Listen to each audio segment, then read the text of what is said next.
Today, let's talk about gardening for your senses. What is that? Gardening for your senses is planting a garden that stimulates all of your senses: your eyes, your smell, taste, hearing, touch.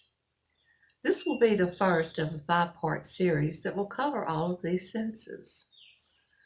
The list that you'll see in just a few moments is not conclusive. There are so many more plants that you can plant for a sensory garden than what are listed.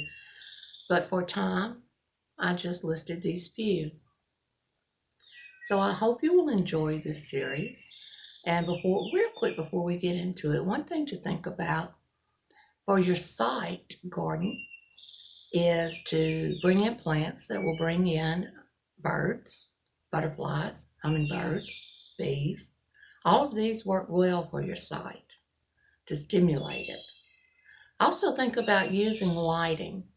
Think about all the cool shapes that you get at night with uplighting. So let's go ahead and take a look at Gardening for Your Senses, Part 1, Site. Donna Lee, LSU Ag Center.